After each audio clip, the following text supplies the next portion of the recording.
Salmos 34:4 diz: busquei o Senhor e Ele me respondeu.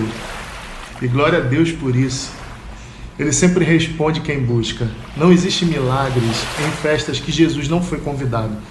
O primeiro milagre de Jesus acontece por um princípio básico, porque ele estava na lista daquela festa. Jesus estava no casamento, acabou o vinho. Irmão, não tem nada melhor do que Jesus como convidado na sua festa. Se tivesse acabado o risole, ele multiplicaria o risole. Eu tenho convicção disso. Por quê? Porque Maria era intercessora. Maria estava preocupada com a vergonha da família.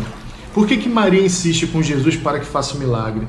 Porque é imaginável que ela tinha carinho por aquela família, porque senão eles não estariam lá. Eu não consigo acreditar que Jesus tenha ido de penetra no casamento. Consegue imaginar essa cena? E aí, o que tem para hoje Jesus falando, né? Pô, tem um casamento, mano, lá em Caná da Galileia. Mano, vamos lá.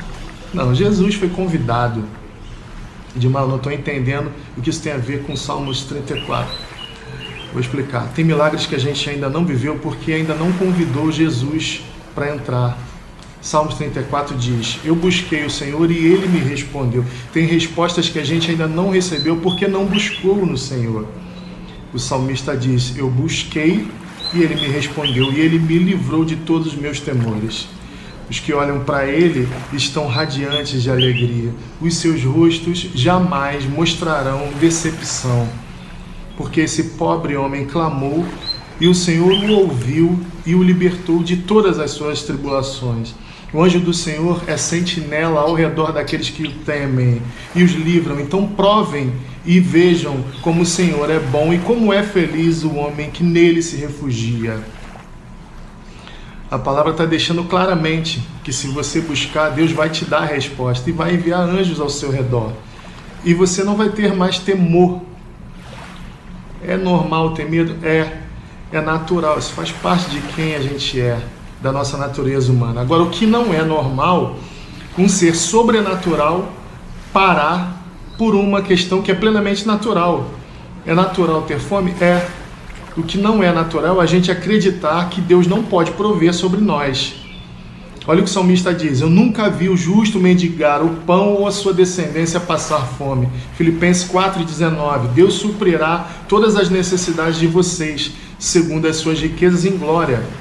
Então entende isso, mano. A necessidade é natural, mas não é natural um homem sobrenatural parar por causa dela. Faz sentido? Então o que a gente precisa entender e trazer à nossa memória é que problemas são naturais.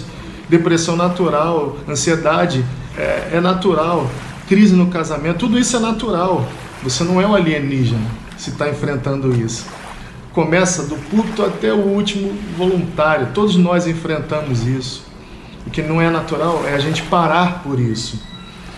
Você vai dizer: Edmar, tá bom, já entendi, mas ainda assim eu sinto medo. Eu entendi essa palavra, eu até recebo, mas eu ainda sinto medo. E esse é o ponto da palavra de hoje. Você sente medo. Medo é só um sentimento. É só um sentimento. Você sente medo. Medo é só um sentimento. Significado de medo: substantivo masculino. Vou falar de novo. Substantivo masculino é o medo. Isso é incrível.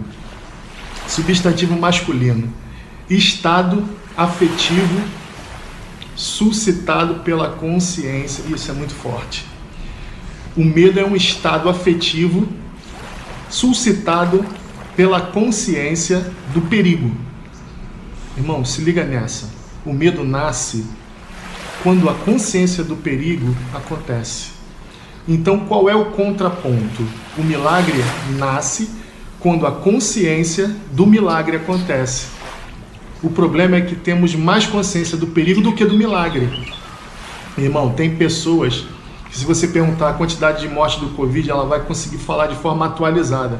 Mas se você for perguntar a quantidade de milagres que Jesus fez no Evangelho, ele não tem ideia. Vamos ser sinceros. Qual é a quantidade de mortes por milhão? Em que lugar a gente está no ranking?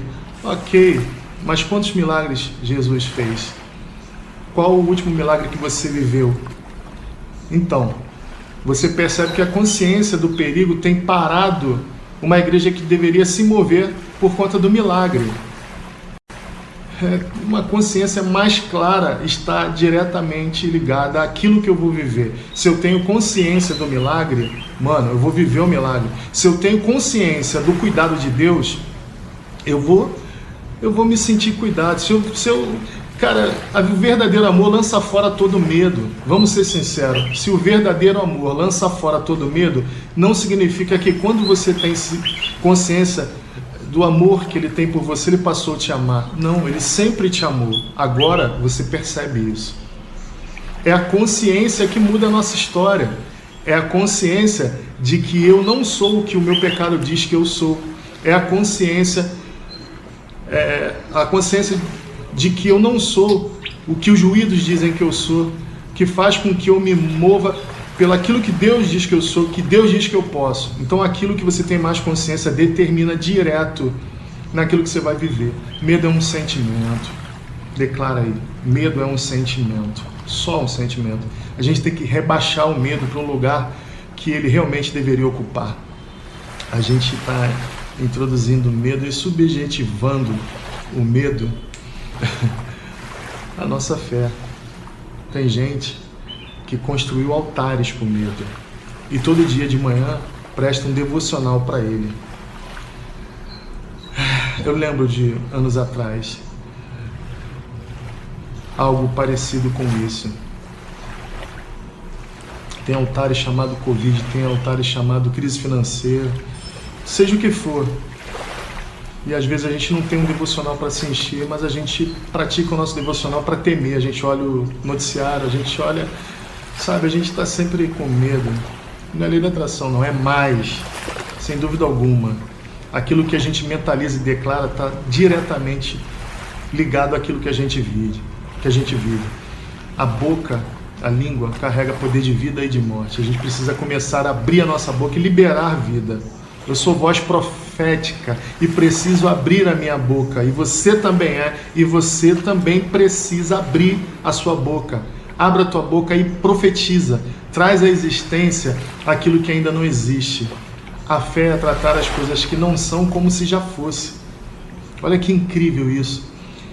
A fé é tratar as coisas que não são como se já fosse. Às vezes a gente tem fé para tratar problemas que não são como se já fosse, mas não tem a mesma autoridade para tratar milagre como se já fosse. Salmo 34:4.